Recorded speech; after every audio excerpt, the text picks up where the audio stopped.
व्यक्ति को बुद्धिमान तो बना रही है, परंतु सदाचारी नहीं बना पा रही।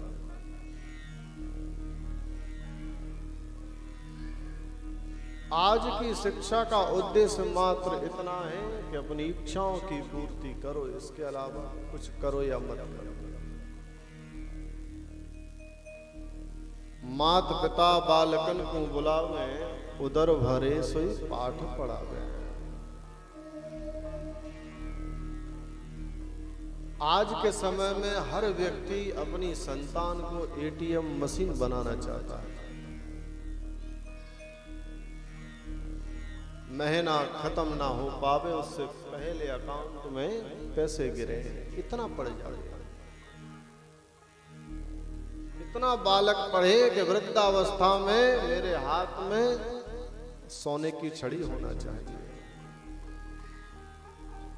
लेकिन भूल जाता है बालक बालक तब तक रहेगा जब तक उसके अंदर सदाचार और संस्कार रहेंगे।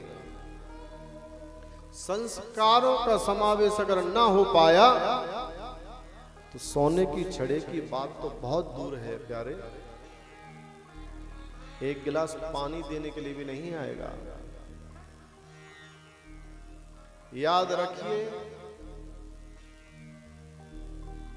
अर्थ प्रधानता की अगर शिक्षा दी जाएगी तो अर्थ मिल सकता है, लेकिन आवश्यक नहीं है कि उस अर्थ के द्वारा तुम्हें सुख प्राप्त हो जाएगा। कितने भी चाहे नौकर चाकर लगे हों, लेकिन वृद्धावस्था में जो सेवा स्वयं की संतान श्रद्धा के साथ कर सकती है वो कोई नहीं कर सकता।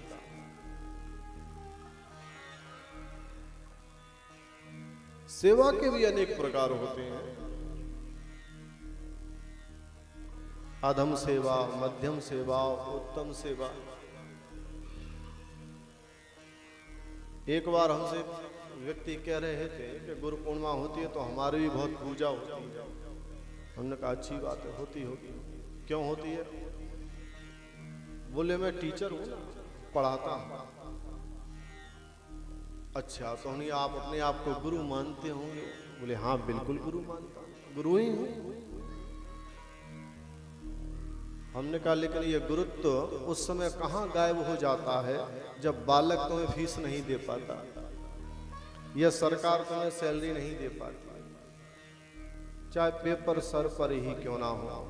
आप पढ़ा नहीं सकते, आप धरने पे बैठ जाते हो। गुरु का तो काम है शिष्य का लाभ सोचना, लेकिन आप उस समय नहीं सोचते। फीस ना दे पाए, अगर एक महीना लेट हो जाए तो उसे क्लास में अंदर ना आने दोगे। आप शिक्षक रहेंगे, आप गुरु नहीं बन पाएंगे। गुरु अपना अहित करके भी अगर शिष्य का हित होता है तो उसे करने में हिचकिचाता नहीं। हमारे शास्त्रों में कई उदाहरण ऐसे पड़े हुए हैं।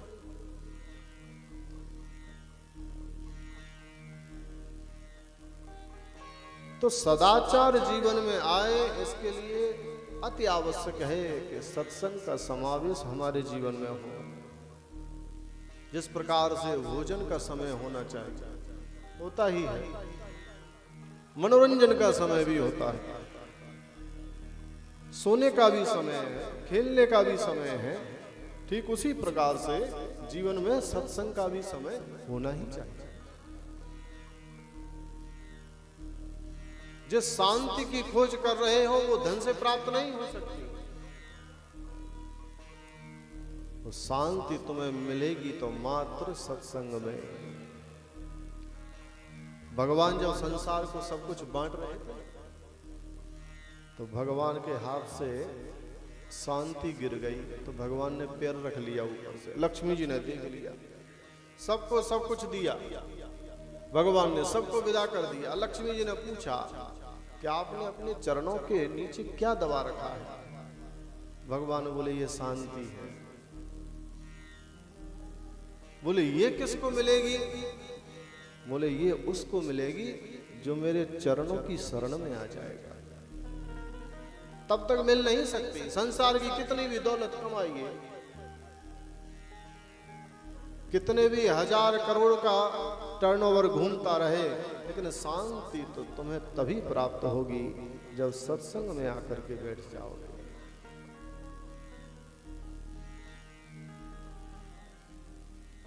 याद रखिए, हिंदू सभ्यता तभी तक जीवित रहेगी जब तक हमारे संस्कार हैं। आने वाली पीढ़ियों को हम संस्कार देते रहें तो रहेगी,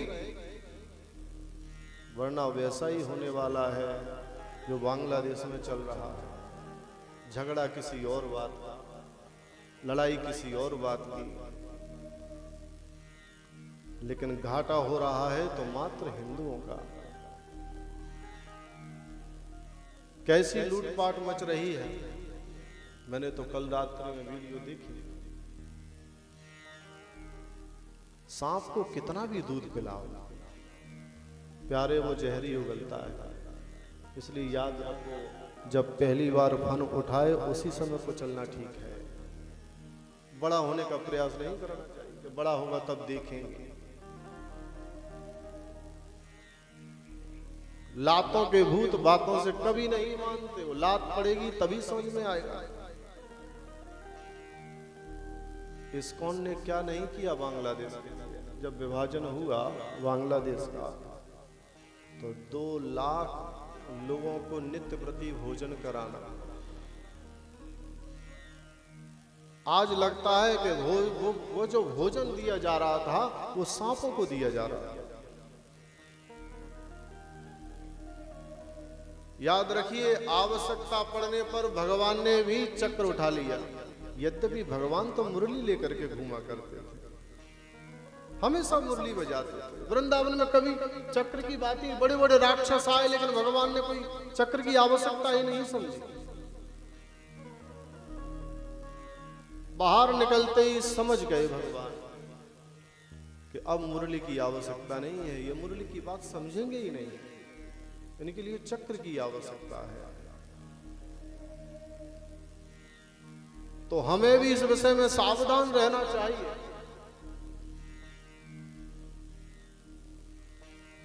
कैसी लूटपाट मच रही है। मैं तो रात में वीडियो देख रहा था, शोरूम का शोरूम लूट गया। हिंदू वहां से भाग रहे हैं। कहां तक भागोगे, कहां भागोगे? एक दिन ऐसा आएगा कि समुद्र में ही समाना पड़ेगा, समाधि लेनी पड़ेगी, कोई जगह ही नहीं बचेगी जहां से तुम्हें ना भागना पड़ेगा। भागते भागते स्थिति ये आ गई है कि कुछ 1000 किलोमीटर के अंदर तुम रहते हो, जिसे भारत कहा जाता है, बस। लेकिन धन्यवाद है हिंदुओं को, इन जैसा बुद्धिमान, अच्छा धूर्त बुद्धिमान भी कहें तो कोई अतिशयोक्ति नहीं है, जो ज्यादा आगे दिखाई दे रहा हो कि धर्म की ध्वजा ले रहा है, उस पर इतना शक करेंगे, सब नाटक चल रहा है, इतना दान पुण्य कर रहा है, कहीं कुछ ना कुछ है, दिमाग लगाएंगे, अरे कहीं कुछ उल्टा सीधा कमा लिया होगा तो दान पुण्य करके ठीक कर रहे हैं। बुद्धि में इतना नहीं आ सकता कि भाई ये इतना कर रहा है तो हमारी सामर्थ्य जो है हम उतना कर दे तो कितना अच्छा रहेगा। दास हर वर्ष बद्रीनाथ जाता है कथा करने, कई लोग साथ में जाते हैं। एक बार जितने लोग थे उनमें से आधे कहीं भंडारा पाया, भंडारी ने भोजन बना रखा। हम बोले महाराज हम आज भोजन नहीं करेंगे, उन्हें कारण बोले आज भंडारा चल रहा था, इतना सुंदर क्या रबड़ी मिल रही, सारे पकवान। हमने कहा अच्छी बात है। उन्होंने कहा बात सबने खाया? हाँ। बोले महाराज दबा के खाया। दबा के खाया तो कुछ दे के आए वहां कुछ? बोले नहीं, वो कुछ मांग ही नहीं रहे थे। हमने कहा मांगेगा तभी दोगे, और कहीं मांग लेता तो तुम तो उनमें से हो कि तुम खाते भी नहीं। फिर तुम ये कहते अरे ठीक है जैसा बन रहा है हमारा भंडारा ठीक है, रबड़ी रखे रहे अपनी। हमने कहा उसने मांगा नहीं तो तुमने कुछ दिया नहीं। वहां कोई पात्र रखा होगा, दान पात्र, उसमें डाला दे। ये भंडारा जो है वो तुम्हारे लिए थोड़ी ना है, वो साधु संत महात्माओं के लिए और गरीबों के लिए है। जो तीर्थ यात्रा करने आते हैं मौज मस्ती के लिए नहीं, ये उनके लिए है। उन्हें देख करके तुम्हारे अंदर पहला ख्याल ये आना चाहिए था कि हम रबड़ी नहीं बांट सकते तो आज खिचड़ी तो बांट ही सकते हैं, तो चलो महाराज से बात करेंगे, ये खिचड़ी बनवाएं और कल हम ही यहाँ बांटेंगे। लेकिन ये विचार नहीं आया। विचार क्या, जितना मिल रहा है दबा के खा लो, चाहे गोली खाना पड़े। अच्छा, संसार में बड़े विचित्र विचित्र लोग हैं। एक खाने के लिए गोली खाते हैं कि गोली खा लो जिससे खाना खा सके। भूख नहीं लग रही है, कुछ खा लिया जाए ऐसा कि भूख लगे, और कुछ इतना खा जाते हैं कि उसे पचाने के लिए फिर गोली खाते हैं।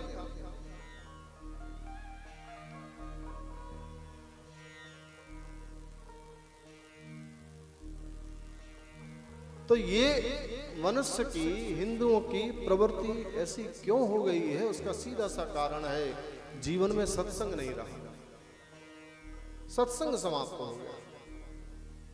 सत्संग रहे तो संस्कार आएंगे, सत्संग रहे तो सदाचार आएगा, तब सद्भावना जागृत होगी, तब जाकर के वो अपने धर्म के ऊपर अपनी गर्दन भी कटा सकता है, परिवर्तन नहीं कर सकता।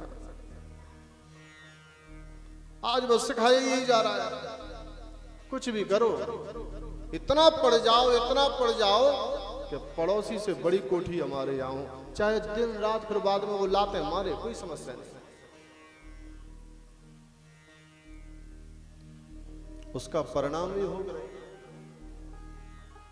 इतिहास गवा रहा है, हिंदुओं की इस आदत का परिणाम यह है कि कई देश नए बन करके खड़े हो गए, कई चीजें चली गई। आज जो हम हिंदू बन करके बैठे हैं, सनातनी बन करके बैठे हैं, इसका परिणाम है कि हमारे बुजुर्गों ने, हमारे पूर्वजों ने हमारे धर्म के लिए गर्दनें कटा दी, और हम एक वोट डालने में भी हिचकिचाते हैं। प्रेम से बोलो राधे राधे।